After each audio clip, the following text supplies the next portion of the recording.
You are the best brother in the world. বাছার কাছে আজকে টাটকা খবর, পুজোতে নতুন ড্রেস না পেয়ে ছেলে হলো বাড়ি ছাড়া।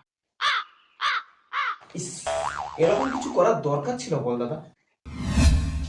ইস, ইস, ইস। আরো পড়ে শোনাচ্ছি। অনেক খোঁজ খবর লাগাতে জানা গেল ছেলে তার জেঠুর বাড়িতে গিয়ে উঠেছে এবং সেখানে গিয়ে নিজের অনিচ্ছা থাকা সত্ত্বেও কবজি ডুবিয়ে চিকেন খাচ্ছে। কোনো মানে হয় দাদা? বোঝ ছেলেটা কত কষ্টে বাড়ি ছেড়েছে। ভাব, ছেলেটাকে এই কষ্টের মধ্যে তাকে চিকেন খেতে দেওয়া আছে, মাটন খেতে দেওয়া হয়নি। ভাগ্যিস আমার বাড়িতে ভগবানের মতো একটা দাদা আছে। ভাগ্যিস আমি এরকম দাদা পেয়েছি। আমি তো খুবই সৌভাগ্যবান যে আমি এরকম একটা দাদা পেয়েছি যে আমাকে এবছরও 3টে সেট জামা কিনে দেবে, টপ টু বটম।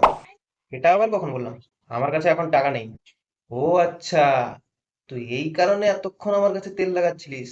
যা, 4টে সেট পাবি। You are the best brother in the world. আরে ঠিক আছে ঠিক আছে, যা আমার আলমারিতে যা, বের করে নে।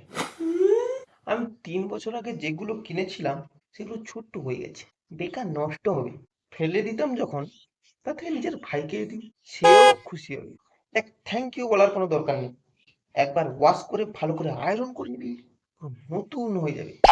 আর একটা স্যুটের পায়ে, আর একটা স্যুটের পাছার কাছে 1 ইঞ্চ মতো ছোট্ট একটা ছেড়ে গেছে, ওটাকে রিপু করে নিস, নতুনের মতো চকচক হয়ে যাবে। ওকে, আমার কাজ আছে, আমাকে কাজ করতে দে, আর ডিস্টার্ব করিস না, যা।